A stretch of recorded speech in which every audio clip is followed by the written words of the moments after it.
एक औरत अपने घर में एक औरत गांव में अपने घर में अकेले ही रहती थी। उसके पास कोई नहीं था। बेचारी धीरे धीरे बूढ़ी हो रही थी। अब उसे अपना काम करना भारी लगने लगा। वह भिक्षा मांगती और खाती थी। शिवा माई का व्रत करती थी।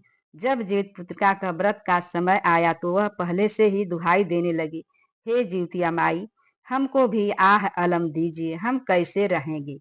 ये जिउतिया माई, हमको भी आहलम दीजिए, हम कैसे रहेंगे। हर बार जिउतिया में यही करती। अब जिउतिया माई का उसके भक्ति भाव से खुश हो गई और सोची इस औरत को कैसे आहलम दे। यह सोचकर उसके दाहिने हाथ के अंगूठे में सूजन कर दी। दिन पर दिन अंगूठा फूलता ही गया, लेकिन उसमें दर्द नहीं था। जब कार मास में जिउतिया का पर्व आया, उस दिन बूढ़ी माँ के अंगूठे में दर्द महसूस हुआ। लेकिन बूढ़ी माँ सखियों के साथ किसी तरह गोठ में गई और कराहते हुए शिवा माई से प्रार्थना की कि मेरा अंगूठा ठीक हो जाए और कोई आह अलम दीजिए शिवा माई, मैं कैसे रहूंगी। शिवा माई के आशीर्वाद से अंगूठा से सुंदर नवजात शिशु का जन्म हुआ। यह देखकर सभी महिलाएं आश्चर्य में पड़ गई। ये क्या कमाल शिवा माई कर दी। बूढ़ी माँ को आह अलम दे दी। गोठ में खुशी छा गई। गाना बजाना हुआ। सभी सखियां मिलकर बूढ़ी घर माँ को घर पहुंचाई। इस तरह से शिवा माई सबको सुखी रखें, बच्चे दीर्घायु हों, घर सुख समृद्धि से भरा हो। अब कहानी को विराम देती हूँ। बोलो शिवा माई की जय, जिउतिया माई की जय। इस तरह से चौथी कहानी खत्म हुई। अब पांचवी कहानी सुना रही हूँ। एक राजा थे, उनके पास कोई संतान नहीं थी। राजा रानी बहुत दुखी थे। बहुत प्रयत्न करने पर भी कोई बच्चा नहीं हुआ। एक बार राजा रानी गंगा स्नान करने गए। वहां देखे कि एक औरत बच्चा लेकर नाव से आर पार का माला और बच्चे को गंगा जी के गोद में दी। फिर बच्चा गंगा माँ वापस दे दी। अब रानी ने भी यही मनौती मान दी कि हमको भी गंगा माँ बच्चा दीजिए, हम भी इस तरह पूजा करेंगे। रानी गर्भवती हुई। 9वें मास सुंदर बालक पैदा हुआ। बालक दिनों दिन बढ़ने लगा। अब नगर में खुशी का माहौल बन गया। बच्चा बड़ा हो गया। यह कर कर शादी के लिए लोग आने लगे। इधर बूढ़ी माँ ममता में बच्चे का पूजन करना भूल गई। जो शादी के लिए आता वो सब लोग गंगा पार से ही आते। जितने तिलकहरू आते बच्चे के, सब गंगा पार से ही आते। अब वो परेशान हो गई और राजा रानी इनकार करते रहे। लेकिन संजोग कौन जानता है। एक तिलकहरू आए और शादी का दिन पड़ ही गया। शादी गंगा पार हुई। जनवासे के दिन ही लड़का और लड़की घर में थे और लड़की को बच्चा होने वाला रह गया। तीसरे दिन बारात वापस आई। लड़की की विदाई नहीं हुई। बारात वापस आते समय दूल्हा को गंगा माई ले ली। बाराती बिना दूल्हा के घर वापस आ गए। राजा के यहाँ मातम छा गया। राजा रानी बहुत बड़ा संकट पड़ गया। अब क्या हो। उधर लड़की के पेट में बच्चा बढ़ने लगा। अब वे लोग भी परेशान। लड़की गंगा के किनारे गई। बोली, माँ मेरे पति जहाँ हैं वहीं मुझे भी ले चलो। बहुत दुखी देखकर गंगा माई उसके पति को दही देकर भेजी। ले जाओ, दे दो और कह दो ससुराल जाए। इस तरह से वह गंगा पुत्र दही लेकर आया और अपनी पत्नी को दिया और समझाया कि पूछते पूछते चली जाओ ससुराल। ग्वालिन बन के दही बेचते मेरे घर का नाम पूछते चली जाना और शाम तक रहना। मेरी माँ से एक रात रुकने के लिए जगह मांगना, वह नहीं देगी। बाहर मेरी कोठरी है, ताला बंद है। अगर अंगूठे से छुओगी तो कोठरी का ताला खुल जाएगा और उसी में रहना। तब वह लड़की नदिया दही सिर पर रखकर दही अपने ससुराल बेचने चली गई। गांव में जाकर अपना दही बेचना शुरू की।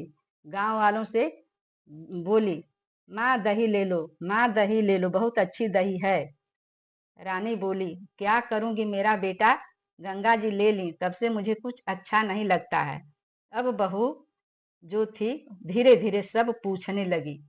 अब यह विश्वास हो गया कि मैं सही जगह आ गई हूँ।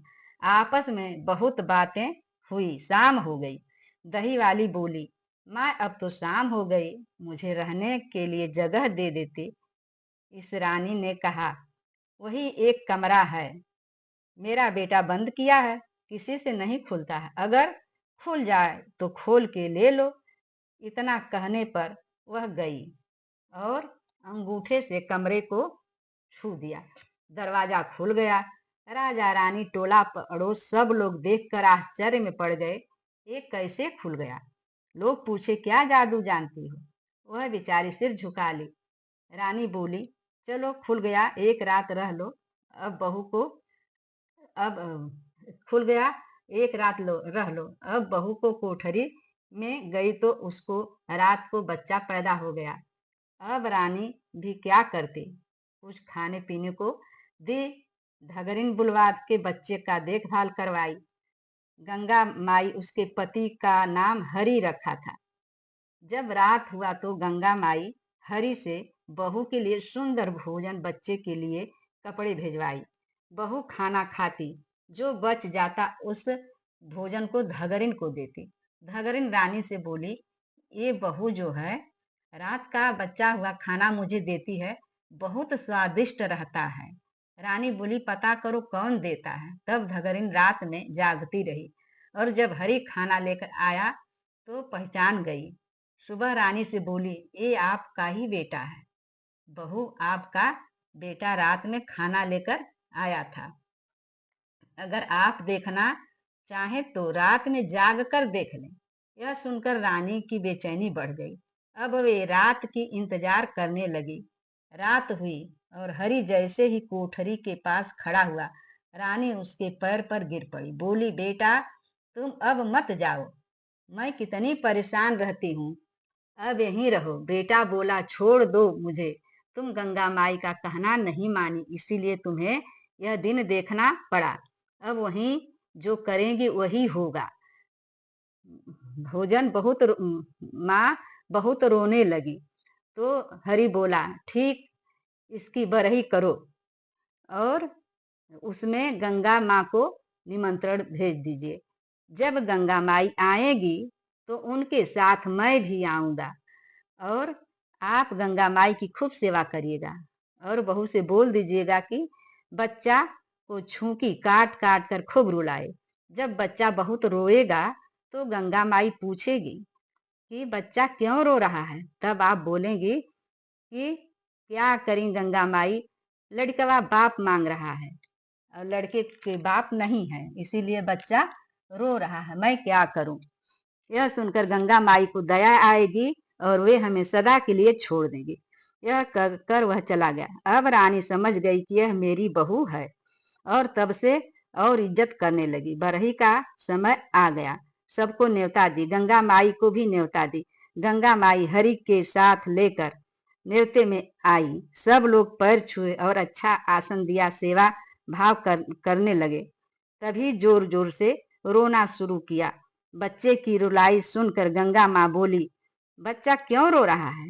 रानी बोली, माँ, बच्चा के पिता नहीं है, वो बाप मांग रहा है, इसलिए जोर जोर से रो रहा है।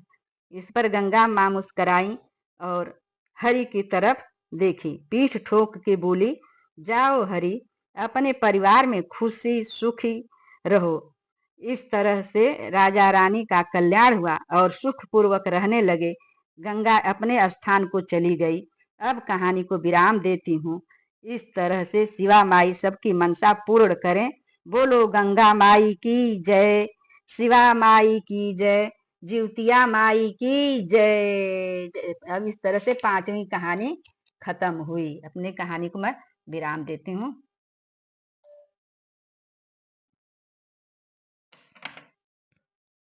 एक गांव में एक राजा थे, उनके पास दो लड़की थी। बड़ी बेटी जब पैदा हुई तो राजा के सब कुछ था, राजा की आर्थिक हालत ठीक थी। वहीं जब दूसरी बच्ची पैदा हुई तो राजा की आर्थिक स्थिति बिगड़ चुकी थी,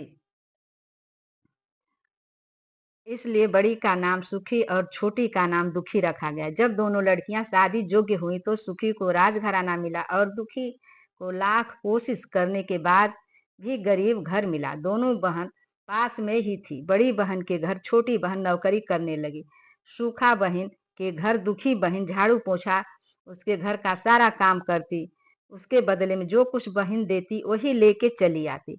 रूखा सूखा खा के समय बिताने लगी। फटी पुरानी साड़ी बहन की पहनती थी। एक दिन एक साधु बाबा आए और बोले, बेटा दुखिया, अब रात होने वाली है, मुझे दूर जाना है। जगह दे देती तो मैं यहीं रात बिता लेता, सुबह चला जाऊंगा। दुखिया अच्छे दिल की थी, बोली, बाबा रह जाइए। टूटी चारपाई थी, वही बाबा को बिछा दी। अब बाबा सोए। रात में बाबा बोले, बेटा मुझे भूख लगी है, कुछ खाने को दो। वो बोली, थोड़ा सत्तू रखे हैं, बाबा वही दे दें। बाबा बोले, दो बेटा, भूख लगी है, सत्तू ही खा लें। सत्तू दी, बाबा खा के सोए। फिर थोड़ी देर बाद बाबा बोले, बेटा मेरे पेट में दर्द हो रहा है, कहाँ टट्टी करें? दुखिया बोली, बाबा वहीं कर लीजिए, मैं सुबह साफ कर दूंगी। फिर बोले, बेटा धुलने के लिए लोटा दो। दुखिया बोली, बाबा लोटा तो नहीं है, पर मेरे पास एक मेटी है, मैं उसी से पानी पीती हूँ, आप वही ले लीजिए। यह कहकर मेटी दे दी। बाबा बोले, अरे बेटा कुछ पोंछने के लिए दे दो। वो बोली, बाबा यही मेरी फटी साड़ी है, इसी में पोंछ लीजिए। और उसी साड़ी में पोंछ लिए और सोए। जब सुबह दुखिया उठी तो देख रही है कि बाबा गायब हैं। पूरे घर सोना चांदी कपड़ा बर्तन सामान से अन्न धन सिक्का सब कुछ से भरा हुआ है। अब घर भी उसका महल जैसा बन गया है। अब वो अपना सब सामान उठा के रखने लगी। अब ये सब समेटने की वजह से बहन के घर नहीं गई तो बहन उसकी परेशान हो गई। वह नौकर भेजी, देखो क्यों दुखिया देर कर रही है, अभी आई नहीं। जब नौकर आए देखे तो बड़े आश्चर्य में पड़ गए कि गरीब रातों रात कैसे इतनी अमीर बन गई। जाकर सब हाल रानी से बताए, रानी से नहीं रह गया। वो दौड़ी दौड़ी दुखिया के घर आई और देखकर पूछने लगी, बहन क्या की हो ये सब, कैसे हुआ? तब दुखिया दिल की साफ दी, बहन को सारी बातें बता दी। अब वो भी इस दिन का इंतजार करने लगे। कुछ समय बाद उसके घर भी साधु बाबा आ गए और सब कुछ रहते हुए भी सुखिया दुखिया की नकल की। और जब सब काम करके साधु सोए भी इसको सोए थे भी इसको भी नींद नहीं आ रही थी। अब धन का लोभ था इसके मन में, नींद कहाँ से आती। ये जल्दी ही सुबह उठी और जाकर देख रही है तो घर भी खराब टूटा फूटा हो गया। पूरे घर में गंदा टट्टी ही टट्टी, सब धन खत्म हो गया, बर्तन भी टूटे फूटे हो गए। यह देख वह हैरान हो गई।